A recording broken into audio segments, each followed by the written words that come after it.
Huwag nyo itatapon yung mga leche flan na hindi makinis or medyo hindi kayo nagandahan. Dahil dito sa Ang Sarap Grabe ay tuturuan ko pa kayo kung paano ito gamitin at gawing pang mas masarap na panghimagas. O, diba? Ang init. Hindi pa ako nagsisimula pero pawis na ako. Kaya naman ngayong araw na ito ay gagawa tayo ng napakasarap na panghimagas gamit itong leche flan. Tara, simulan na natin. Sa bowl ay gagamit tayo dito ng thick cream, all-purpose cream, or heavy cream. Pwede rin naman yun. So, wala man tayo dito ang eksaktong measurement. Itong ating thick cream na ginamit or table cream ay napalamig ko na ito overnight. Kung kayo nagmamadali, kahit mga 3 hours na nasa freezer. Dito ay gagamit tayo ng hand electric mixer. I-whisk natin ito.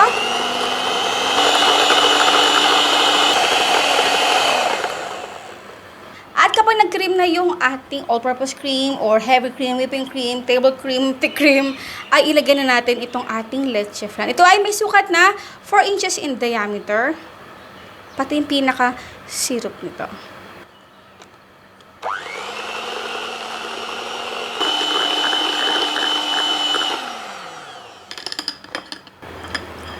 At huwag kalimutan i-scrape yung pinakagilid nito at tikman kung okay na ang tamis para sa inyo.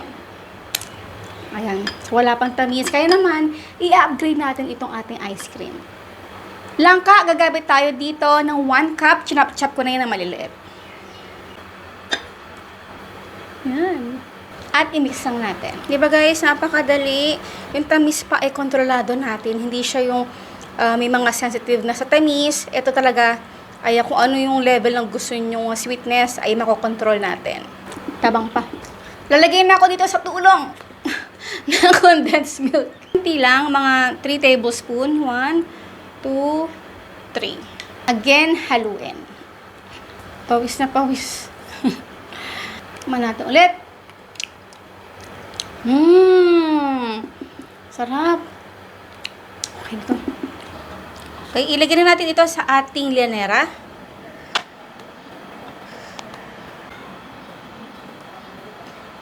Maglalagay ako dito ng leche flan.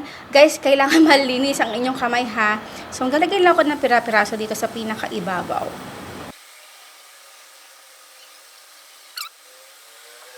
So, dito huwag kalimutan na lagyan ito ng cling wrap or kahit anong plastic na ilagay ninyo dito sa pinakaibabaw kasi para maiwasan na mag-crystallize sa pinakaibabaw. Lagay natin ito sa freezer overnight.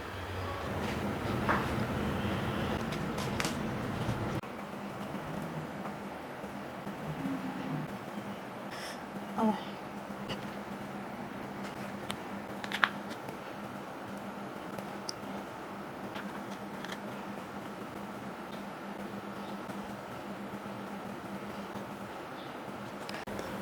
And now it's done. Our leche flan and langka ice cream. Aba, syempre, bago tayo magtikiman portion, ang tanong ni Mami Shirley, anong flavor ang ginawa natin ngayon sa ating napakasarap na panghimagas? Syempre, ang inyong sagot sa comment box section. Ay, grabe init. Ha, tara na guys. Ating ice cream, kakaibang flavor, pero definitely napakasarap. Hindi ka ba natitikman? Ang bango. Grabe. Oh.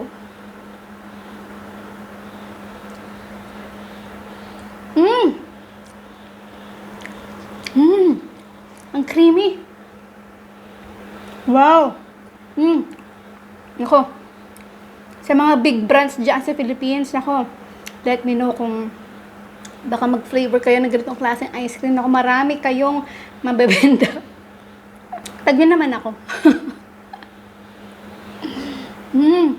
Grabe. Pilipinong-Pilipino. Alam yun, kasi sa itapon natin yung medyo palpak natin leche flan, diba? Gawin natin itong useful at gawing ice cream. Masarap. Diba? Baka naman. Baka naman sa mga malalaking brand ng ice cream.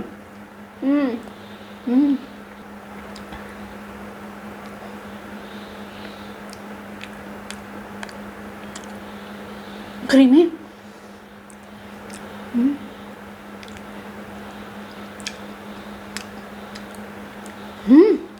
Nalalasahan ko pa rin yung caramelized ng pagka-leche flan nito.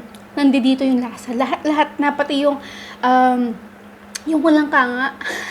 Ang sarap. Ang sarap.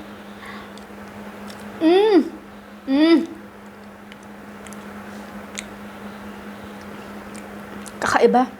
Wala pa ako nakikitang o natitikmang leche flan langka ice cream. Dito lang sa Ang Sarap, grabe.